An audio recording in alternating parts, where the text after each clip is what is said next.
Pega a sua Bíblia, por favor, e abra comigo no livro do Êxodo, capítulo de número 32.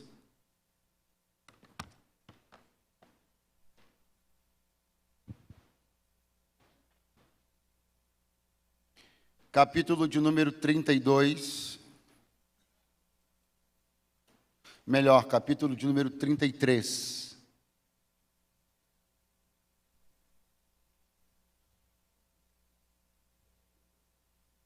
Glória a Deus.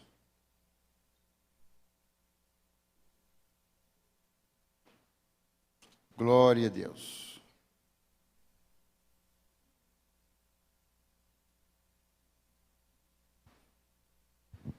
Verso de número 4. Está escrito: e ouvindo o povo esta má notícia, diga comigo, má notícia. Muito fraco, diga má notícia. Entristeceram-se e nenhum deles pôs sobre si os seus atavios. Ainda no capítulo 33, verso 12. E Moisés disse ao Senhor: eis que tu me dizes, fazes subir este povo, porém não me fazes saber a quem hás de enviar comigo? E tu disseste, conheço-te por teu nome, também achaste graça aos meus olhos.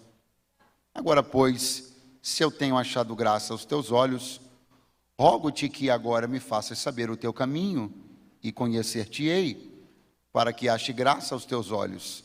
E atenta que esta nação é o teu povo. Disse, pois, irá a minha presença contigo para te fazer descansar.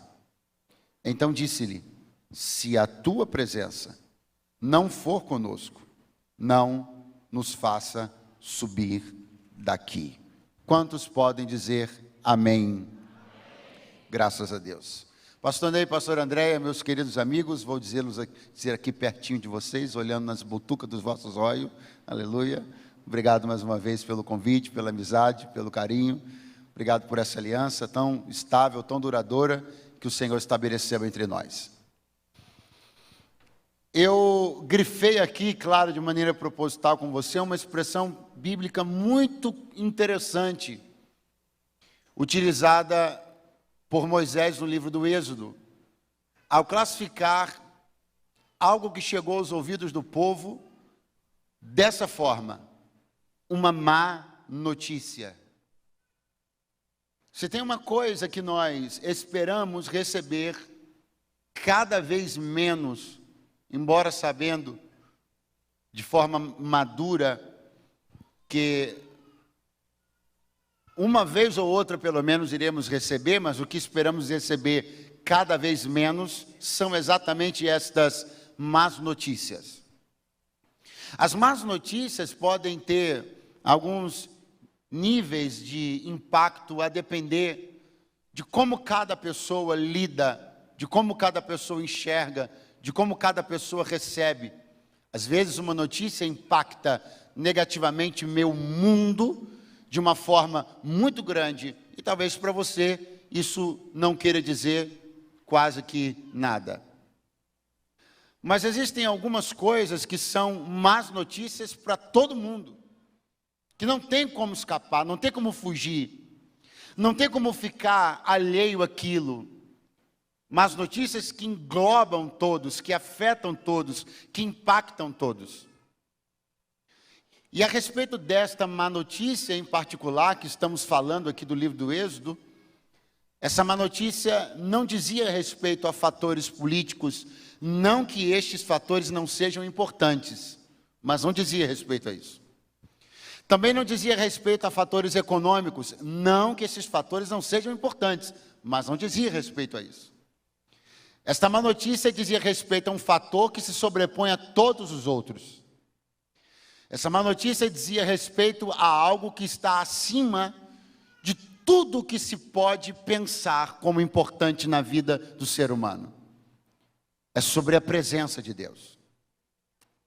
Mas a grande questão é que a verdade dos fatos é que para muitas pessoas as notícias relacionadas à presença de Deus não são tão impactantes quanto deveriam. As notícias relacionadas à presença de Deus não trazem tanto impacto, não afetam tanto as pessoas quanto deveriam. A verdade é que isso só pode se explicar de uma única maneira. Estas pessoas ainda não compreenderam a natureza, a importância do que é a presença de Deus.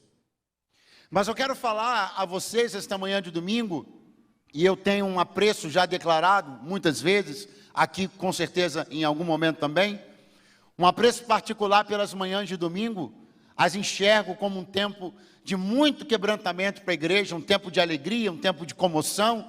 As manhãs de domingo têm um cheiro de ressurreição, de esperança, alguém já disse aleluia, um cheiro de ressurreição, de vida, de esperança. E eu quero nesta manhã de domingo trazer ao seu coração uma palavra. Enquanto eu pensava sobre isso, enquanto meu coração se inclinava para isso, eu disse para Deus: Senhor, mas como vai ser? Eu acho que não vai ser assim, tão assim como eu gostaria que fosse. E o Senhor disse: só pregue, não se importe muito com isso, só diga o que eu quero dizer, porque eu preciso que o meu povo saiba que a pior notícia que se pode receber é de que eu não andarei com eles, mas que a melhor notícia que se pode receber numa manhã de domingo é que eu irei adiante do meu povo. Aleluia!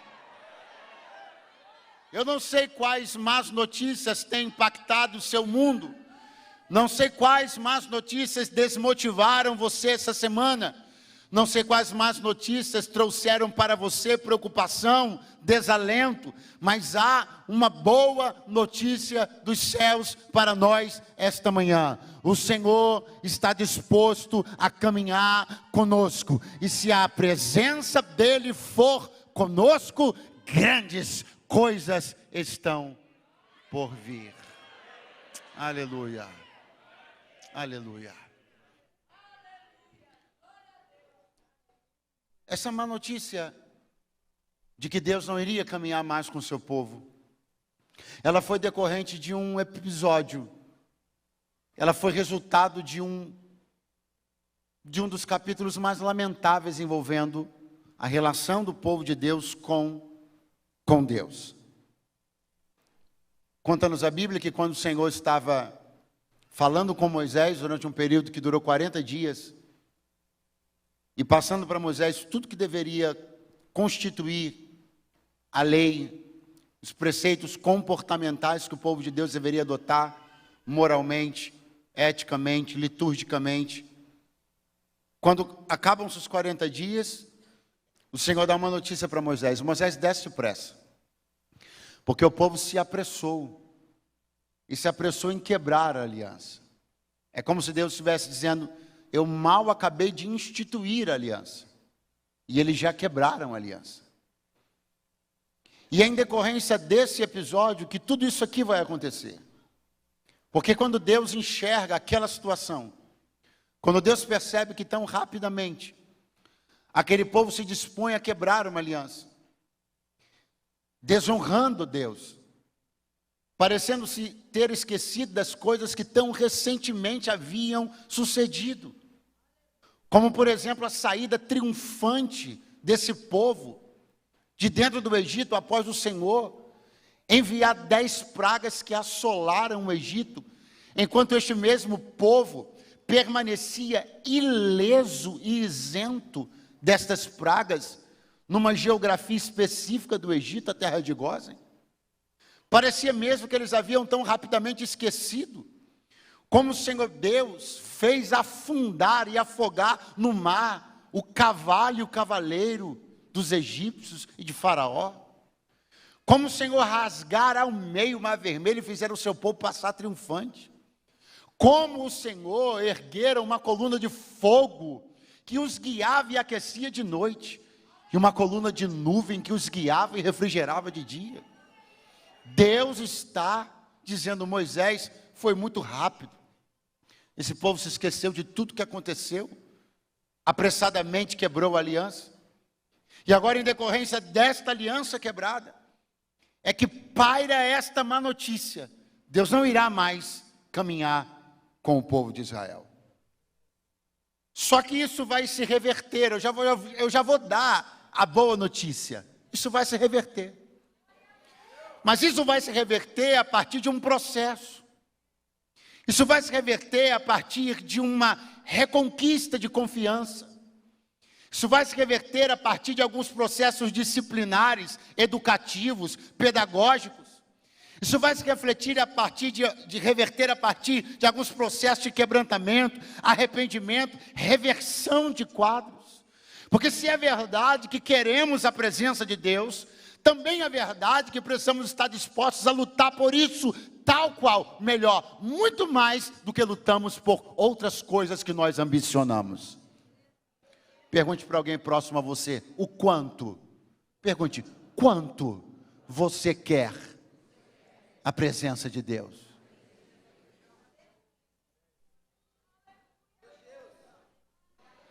Acompanhe comigo. O capítulo de número 32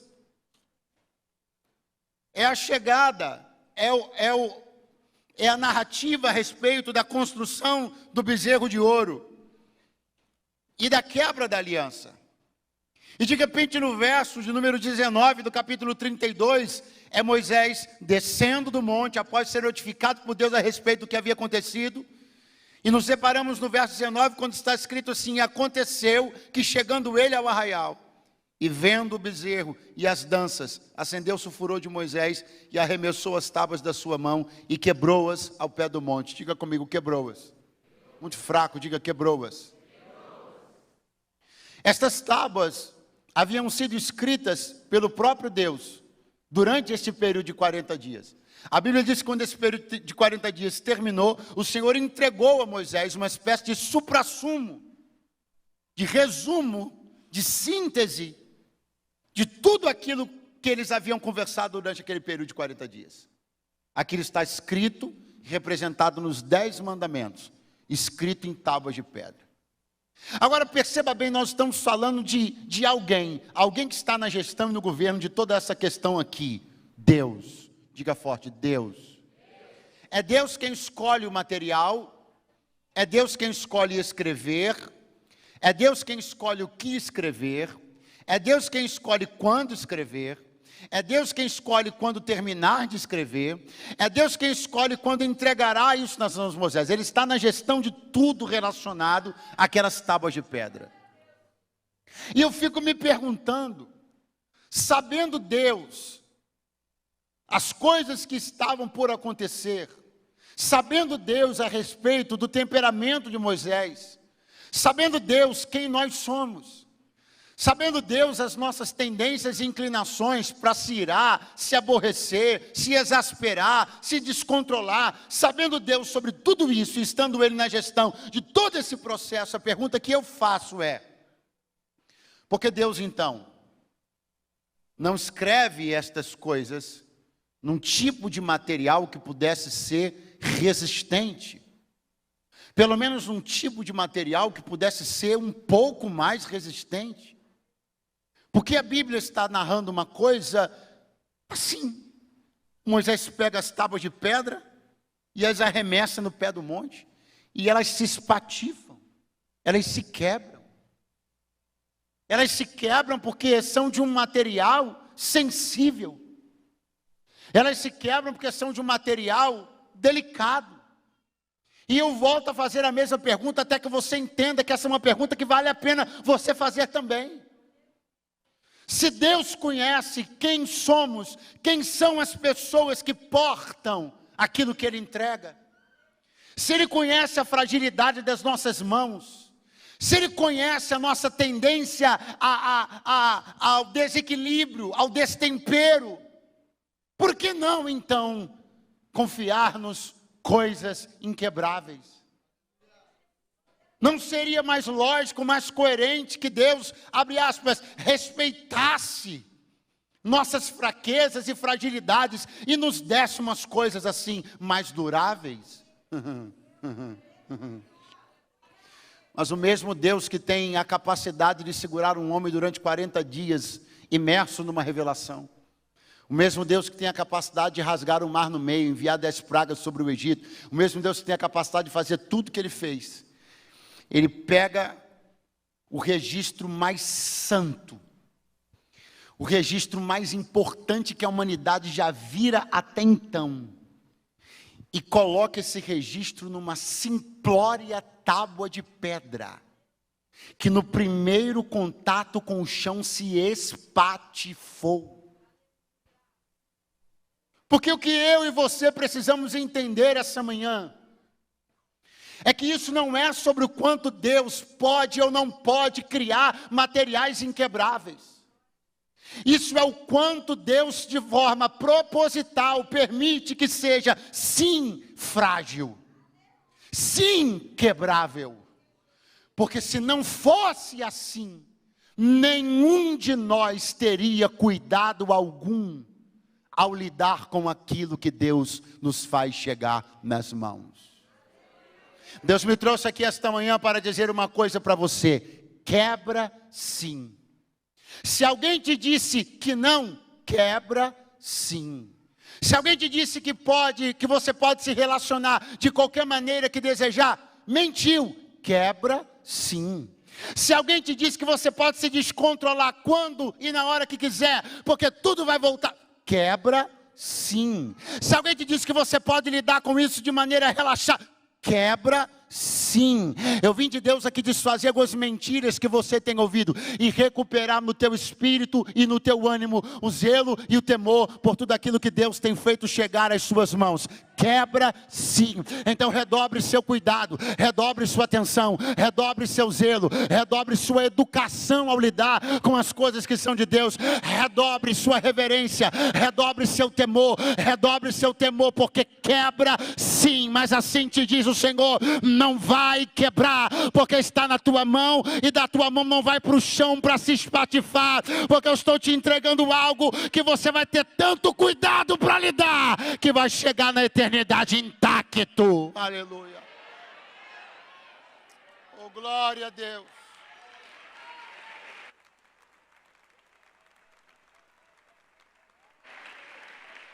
É preciso. Me ajuda um cadinho, meu amado irmão. Eu tenho ainda até o final do carnaval para pregar. Oh, glória a Deus. Eu sinto que você está animado, jogando videogame aí. Se abaixa, aumenta, abre, fecha. Puxa, me ajude, aleluia. Então escute.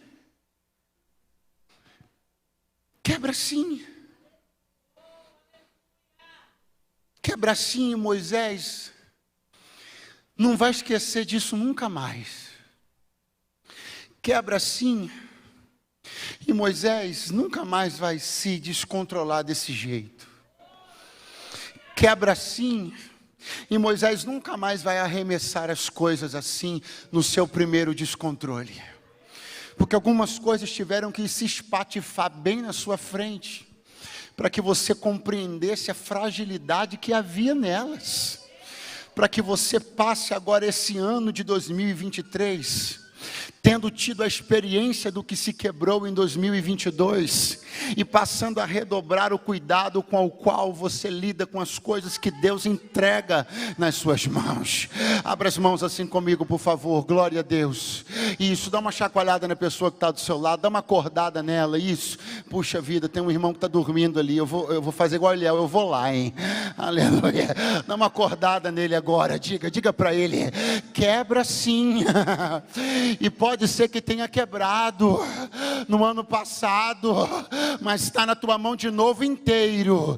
E Deus está dizendo: redobra teu cuidado, porque eu vou te perguntar sobre o que eu te entreguei, e eu quero que você me mostre inteiro.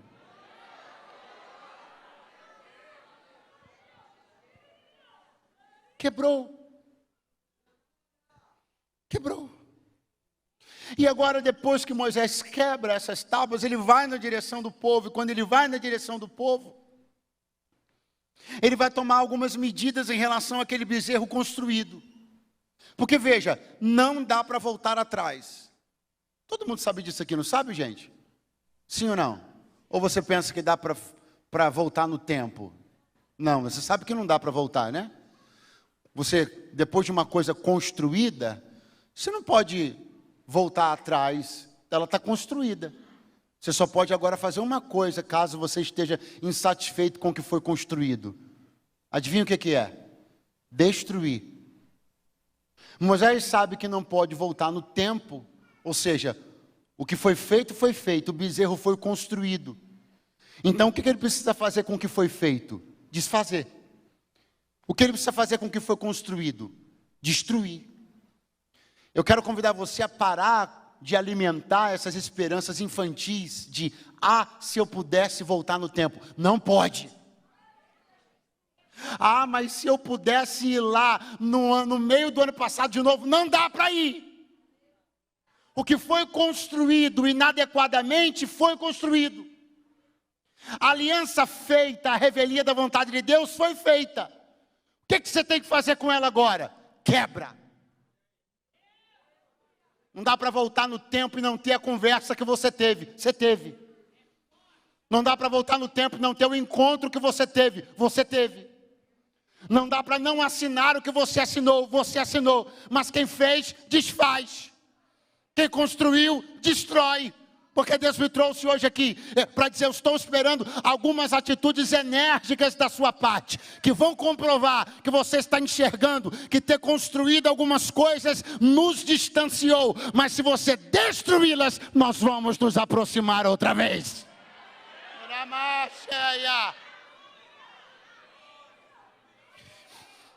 O relato dessa destruição no livro do Êxodo é um relato mais resumido.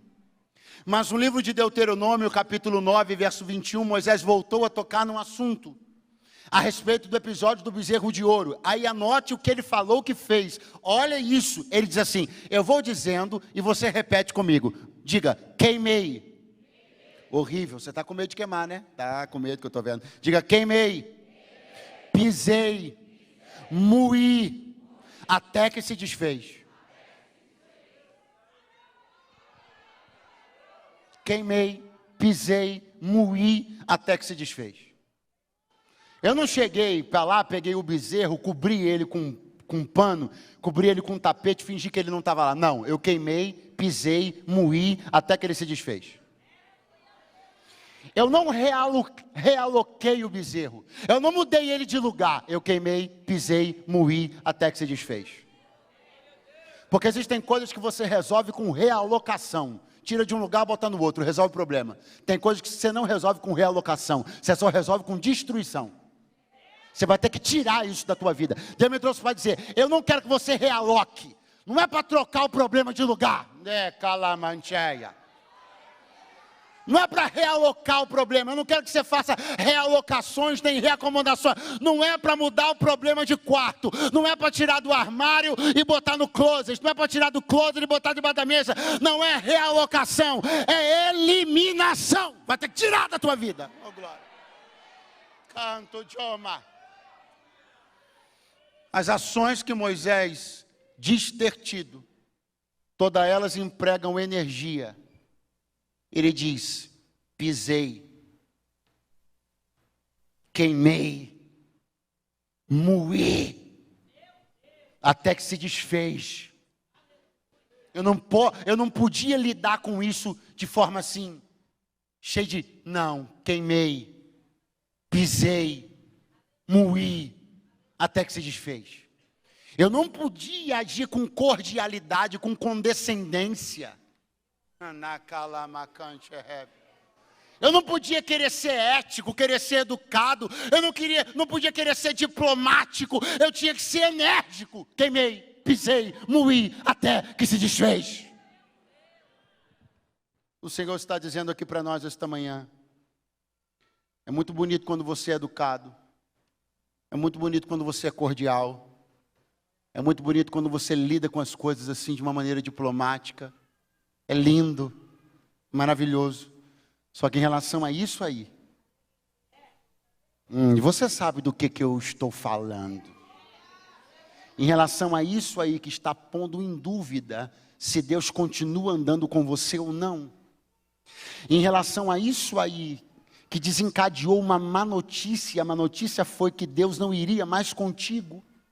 Em relação a isso aí, você não vai poder ser tão educadinho, nem tão cortês como sempre foi. Vai ter que pisar, queimar e moer, até que não sobre nada, até que não reste coisa alguma, e então o nome do Senhor será glorificado, e um testemunho de alguém que decidiu livrar-se daquilo que se interpunha entre ele e Deus. Quem pode dizer alguma coisa? Um glória a Deus ou um aleluia esta manhã?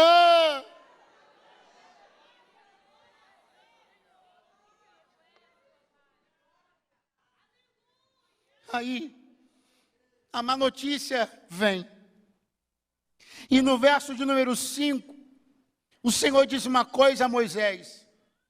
Porque a má notícia chegou, o povo está querendo ver se conquista Deus, querendo ver se ajeita a coisa, para tudo voltar a ser como era antes. Aí o Senhor diz a Moisés: diga para os filhos de Israel que eles são obstinados. Se um momento eu subir no meio deles, eu vou os consumir. Fala para eles tirarem os atavios, para que eu saiba o que hei de fazer. Não, isso daqui é um negócio incrível.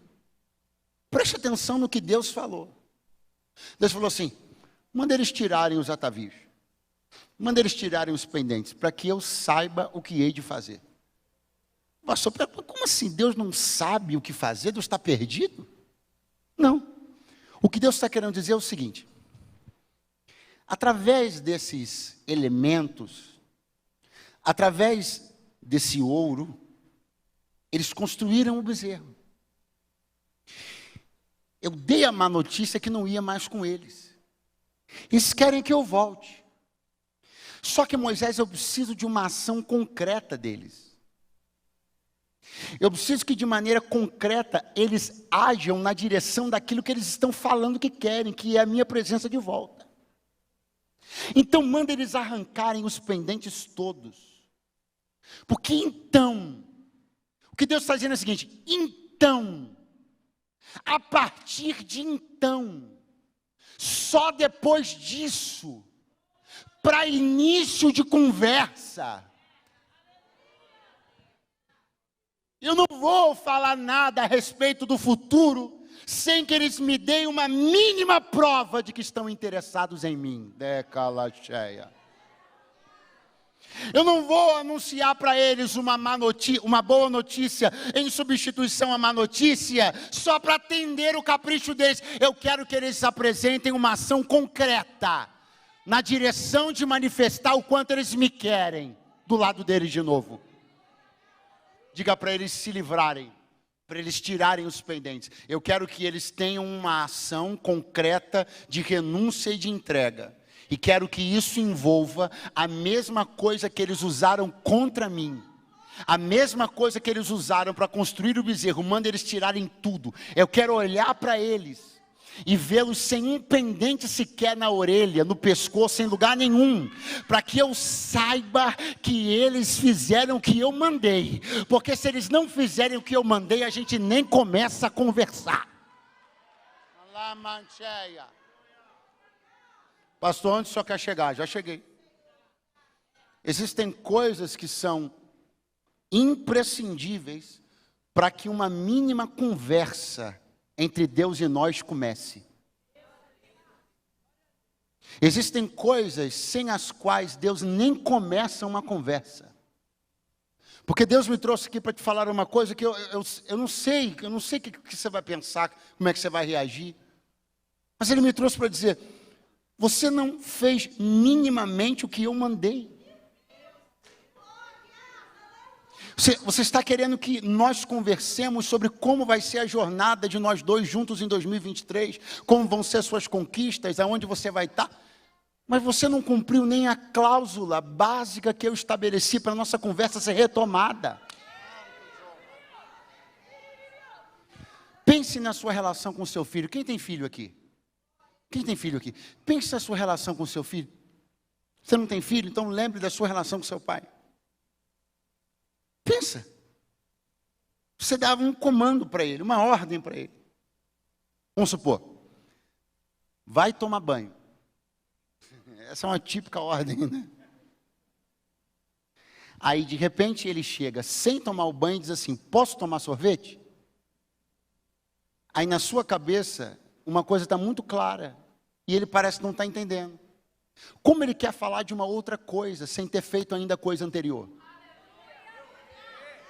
Não, você fingiu que não entendeu, mas eu vou repetir só de raiva. Como ele pode falar de uma outra coisa, sem ainda nem ter feito a coisa anterior? Pastor, não entendi. Vai entender. Às vezes a gente dobra o joelho para falar de sorvete e nem banho tomou ainda. Às vezes a gente dobra o joelho para falar de futuro e Deus está dizendo, espera aí, mas nós temos uma coisinha, não dá nem para a gente começar a conversar. Quando Moisés observou a sarça que ardia no fogo e não se consumia, ele falou, agora eu virarei para lá e verei essa grande visão. Aí ele faz assim, ó, para começar a ir na direção da sarça. Aí o Senhor diz, não te achegues para cá. Tira a sandália dos teus pés. Porque o lugar onde você está é terra? É terra? Então o que está acontecendo ali? Moisés quer avançar. O Senhor diz, não chega, fica aí. Tira a sandália do teu pé. Porque o lugar que você está é terra santa. O que está acontecendo? Moisés quer avançar. E o Senhor está dizendo, avançar?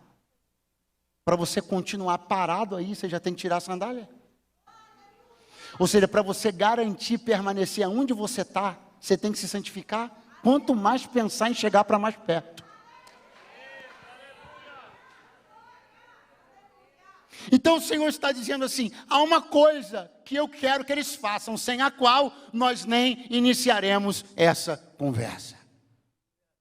Se você percebe que algo que você deseja receber de Deus como orientação sobre o seu futuro, se algo que você deseja extrair de Deus a respeito de como vai ser seu ano, se isso não vem, não flui, você não consegue extrair, receber isso de Deus, escute o que eu estou te falando.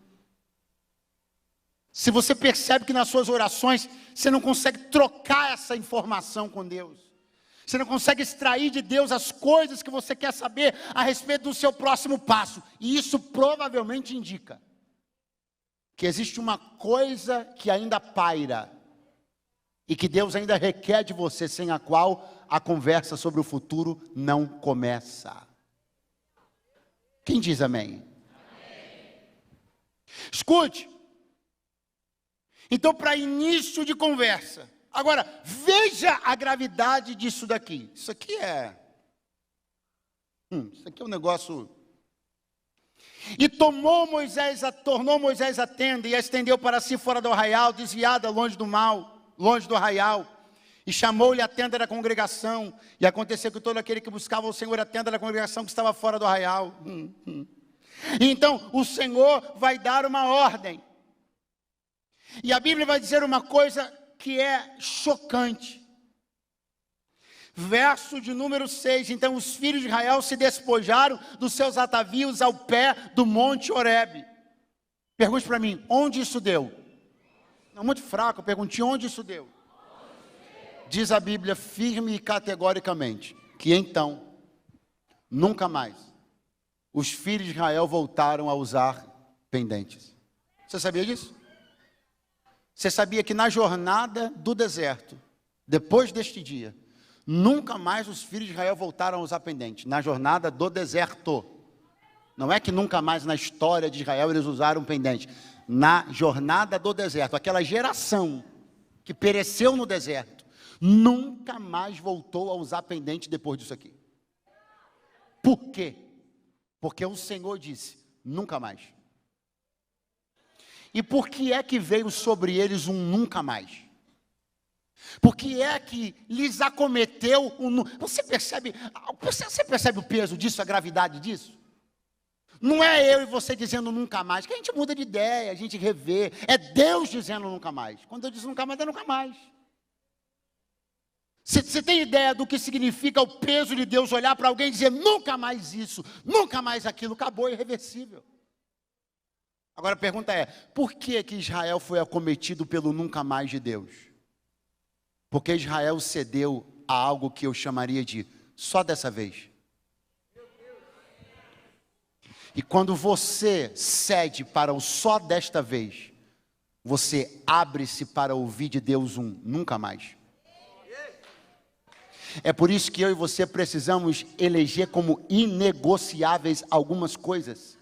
Porque tudo que o inimigo quer é fazer com que você pense que uma ação pontual, específica, só desta vez, uma flexibilidade, uma concessão, isso poderá ser revertido. Mas a verdade, você quer saber a verdade ou você quer saber o conto de fada? A verdade é que existe um sem número de pessoas que está debaixo de um nunca mais, que serão privados para sempre de determinadas coisas, porque fizeram concessões onde não deveriam fazer. Terão que levar marcas, consequências, caminhar com consequências para o resto de suas vidas, porque cederam em pontos que deveriam ser inflexíveis. Então Deus me trouxe aqui esta manhã para dizer, não caia nesta conversa secularizada, mundana, diabólica. Não, para Deus e com Deus não há concessões, não há desta vez, é hoje, amanhã e depois, santidade convém à casa do Senhor para todo o sempre, não é sazonal, não é esporádico, não é paixão de inverno, não é primavera nem de verão, é Deus na minha vida todo dia, as 4 estações, zelando em todo tempo e vigiando o tempo todo. Aleluia! Quando você cede para o só desta vez, você pode estar estabelecendo sobre si próprio um nunca mais. Há pessoas que terão de conviver durante toda a sua vida com a falta de algo, só porque um dia elas cederam onde não poderiam ter cedido. Fique firme. Deus me trouxe para ele dizer, fique firme. Quando vier o dia mau, fique firme. Quando a tentação vier, fique firme. Quando você for constrangido e coagido a reproduzir os mesmos padrões de comportamento sujos dessa sociedade, fique firme. Pastor, mas eu conheço quem faz, eu conheço quem fez. Fique firme, porque eu tenho para mim que o que Deus tem comigo e com você não cabem concessões. Você quer andar perto de Deus? Então esteja pronto para um tipo de nível de exigência diferenciado. Ah, mas eu conheço fulano, deixa o fulano para lá. Mas eu conheço o ciclano, deixa o ciclano para lá. Asaf também ficou perturbado ao perceber que nada acontecia com o ímpio, até que segundo ele diz, mas eu entrei na casa do Senhor e percebi o fim deles. Não é sobre o que está acontecendo agora, é sobre o que acontecerá eternamente. Não há sobre a nossa vida um nunca mais. Basta que você não ceda agora e Deus cuidará da tua vida sobre toda a eternidade.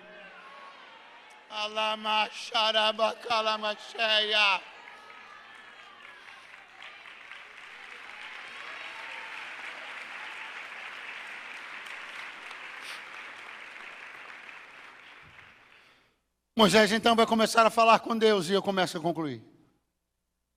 Uma conversa. Nessa conversa há uma frase que todos nós conhecemos, ou pelo menos grande parte de nós.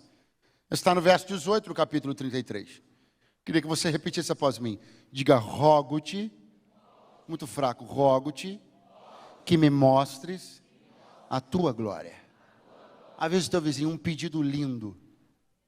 Diga para ele, um pedido lindo. Vocês estão me ouvindo bem aí? Então diga para o seu vizinho, um pedido lindo. Fala para o seu vizinho assim, ó, tem vezes que você faz uns pedidos lindos, umas coisas lindas, mas que se Deus atendesse, você estava morto. Quem Quem é aqui que pode censurar o pedido de Moisés? Quem é aqui que pode dizer que o pedido dele foi feio, foi ímpio, foi impuro? Mas quando ele acabou de fazer um pedido lindo, Deus disse assim para ele: tem só uma coisa que você não considerou. Ninguém nunca viu a minha presença e viveu para contar a história. Significa que se eu atender o lindo pedido que você está me fazendo, você nem viverá para contar como foi ser atendido nesse pedido. Então o que eu vou fazer? Eu vou pegar o seu pedido e aproveitar tudo que ele tem de bom. E vou tirar só a parte que você não entendeu que te prejudicava.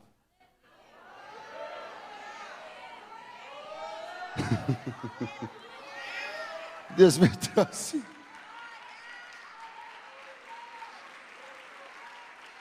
Deus me trouxe hoje aqui para dizer uma coisa.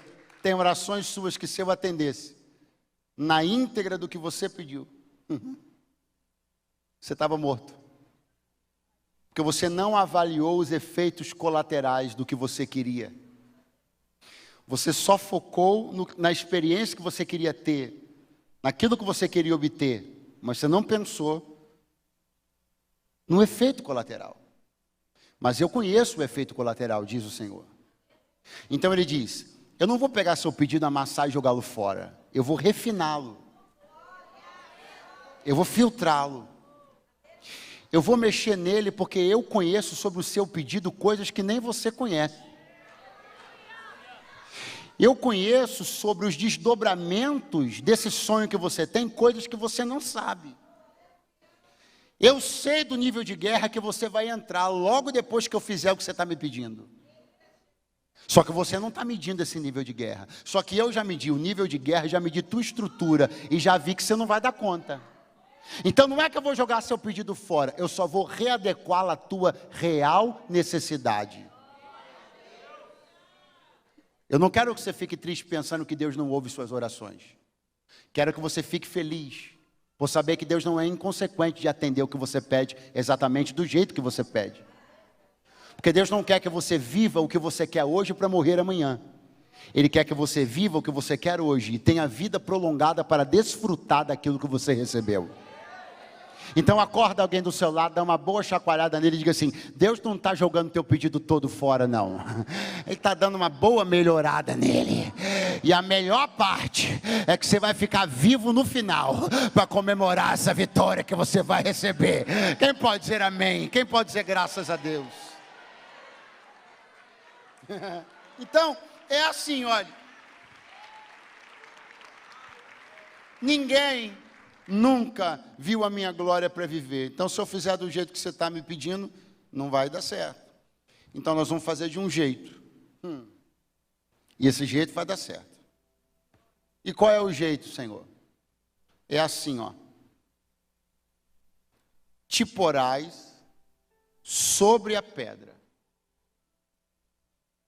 Eu te porei na fenda da rocha. Te porás sobre a pedra. Eu te porei na fenda da rocha. Isso aqui é maravilhoso. Porque a instrução de Deus para Moisés é o seguinte: fique em cima da pedra. Quando eu perceber que você está em cima da pedra, eu pego você e te boto na fenda da rocha. Espera aí. Então por que o Senhor não me pega logo onde eu estou e me coloca logo na fenda da rocha? Não. Eu quero que haja um estágio até onde você vá. E eu assumo dali para frente. Mas por que o Senhor então não deixa eu entrar logo na fenda da rocha? Não. Porque eu não quero que você assuma tudo. Você vai até onde você pode.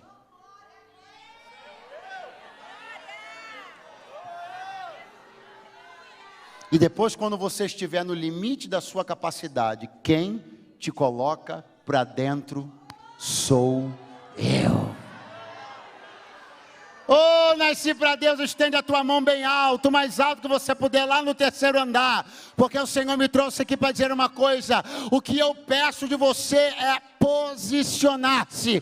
Quando você se posicionar aonde eu quero, eu boto você para dentro de qualquer lugar que eu quiser, porque eu tenho a chave e o acesso de todos os lugares. Assuma somente a posição que eu quero.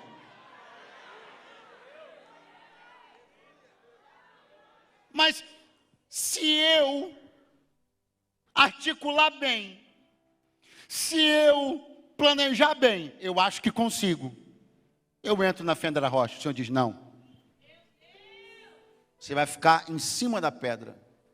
Quem vai te colocar na fenda da rocha sou eu. Por quê? Porque esse crédito é meu. Por quê? Porque essa glória é minha. Por quê? Porque você vai contar a história desse jeito. Que jeito? Eu fiquei na posição que Deus me mandou, e Deus me colocou aonde Ele prometeu. Pega na mão de alguém que está do teu lado e fala para ele: a história vai ser contada assim. Você se coloca na posição que Deus mandou, e Ele te coloca aonde Ele quiser. Oh, glória!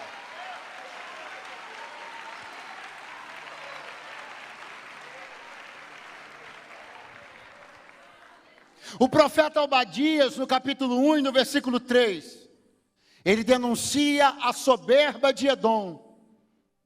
E dentre as coisas que causavam a soberba de Edom, capítulo 1 e verso 3, o profeta Obadias, assim está escrito: que eles se ensoberbeciam, porque moravam nas fendas das rochas. Os filhos de Edom são descendentes de Esaú. Os filhos de Israel são descendentes de Jacó. Moisés, portanto, é um filho de Israel, descendente de Jacó. A linhagem dele corre paralelamente à de Edom. Quem está aí, diga amém. O Senhor está dizendo: Moisés, olha para o lado. Está vendo os que são de Edom, os filhos de Esaú? Estou, Senhor. Eles vão para as fendas das rochas e ficam soberbos, porque chegaram lá sozinhos. Mas como tu és um filho de Israel, tu não vai entrar sozinho na fenda da rocha. Por que, Senhor? Porque eu sei a tendência que o homem tem de se ensoberbecer quando ele entra em alguns lugares muito exclusivos. Então eu estou olhando a soberba de Edom e não quero que tu te ensoberbeças. E para tu não te ensoberbeceres, eu pus um limite. Você chega até aqui, e quem te bota para dentro, a partir daí, sou eu. Demacheia. O Senhor está me dizendo assim, ó: toda vez que eu ponho um limite até onde você vai, eu estou guardando o teu coração da soberba. Ah, você foi embora, vou te dar outra chance. Toda vez que eu ponho um limite até onde você vai, eu estou te ajudando a não se envaidecer. Estou fazendo você se lembrar que se posicionar é com você, mas te colocar para dentro é comigo, né? Halacheia. Toda vez que eu ponho um limite até onde você vai, eu estou te dando a oportunidade de não cair no laço da soberba, como os filhos de Edom. Filho de Edom é o filho da terra. O filho de Edom descende de Esaú, vermelho, terra, barro, chão. A soberba, ela é proveniente e é proeminente no cidadão da terra, vermelho como a terra, com a marca da terra, da secularidade, do mundanismo. Mas o cidadão do céu, que não é filho da terra, ele não se ensoberbece, porque ele sabe que quem coloca ele lá é Deus, é Deus, é Deus, é Deus. Quem vai te colocar para dentro é Deus. Quem vai abrir essa porta é Deus. Quem vai fazer isso acontecer na tua vida é Deus.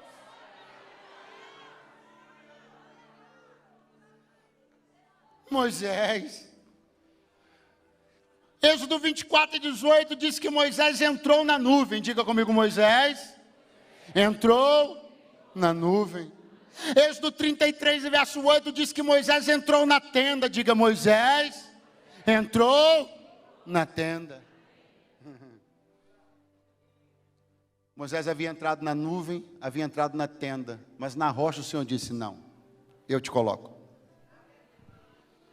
Ué, então não valeu de nada, tudo que eu fiz até agora valeu. Todos os lugares onde você entrou te credenciaram para o próximo lugar onde eu vou te colocar. 5 pessoas creram. Todos os lugares onde você entrou te credenciaram para eu te colocar no lugar agora que eu vou te colocar.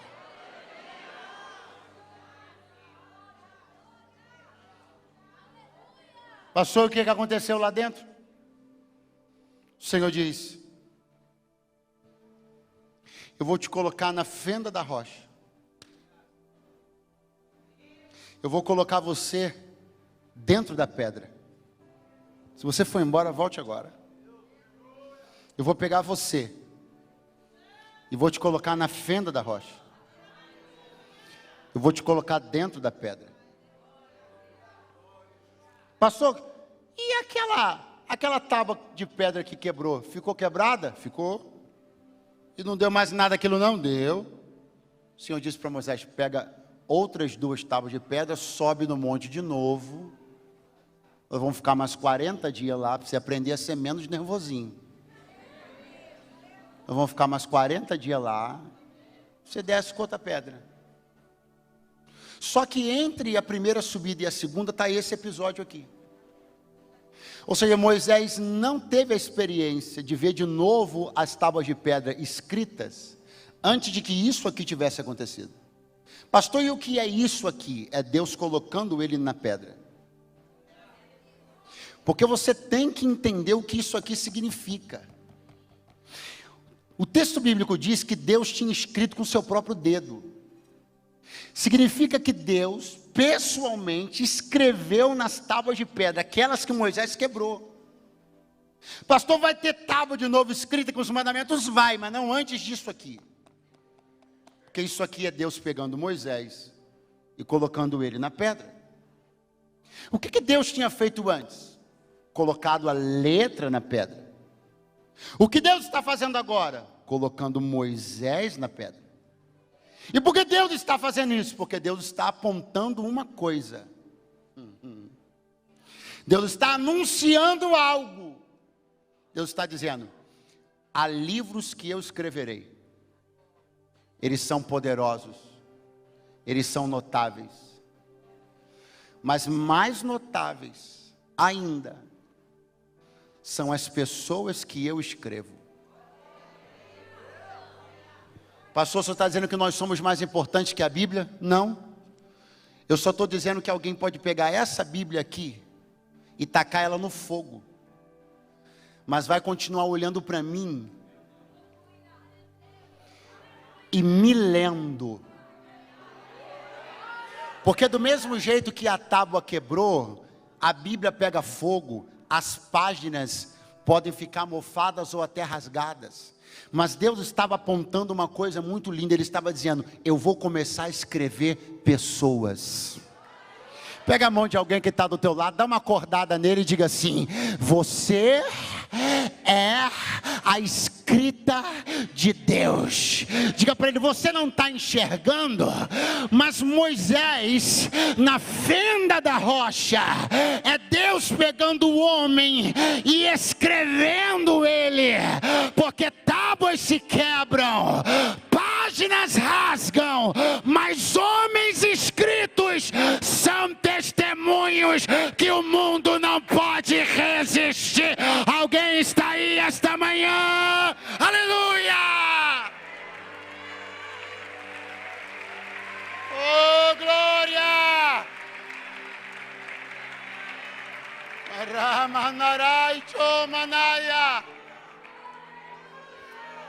Deve ser daí que vem aquele bonito ditado, que nós somos a Bíblia que o mundo lê.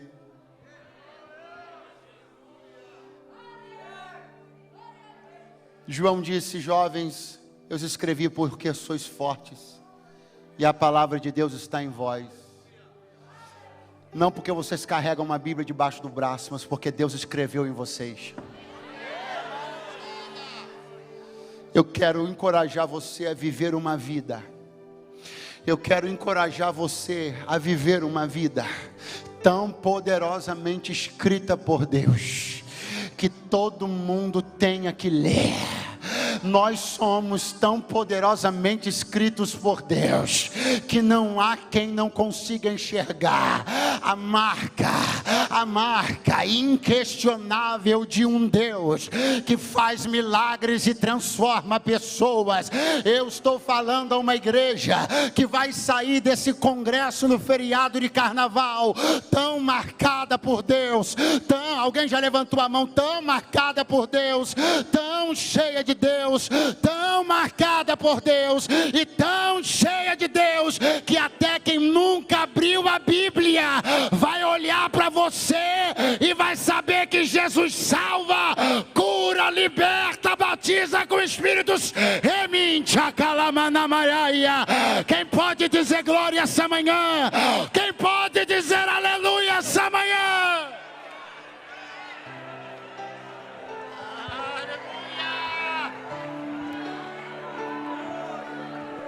Oh, glória a Deus! Ponha-se de pé do seu lugar agora. Oh, aleluia! Oh, aleluia! As marcas de Jesus estão em mim. Aleluia! Comece a entrar em espírito de oração e súplica essa manhã. Diga para Ele: Senhor, me marca, porque eu quero andar contigo.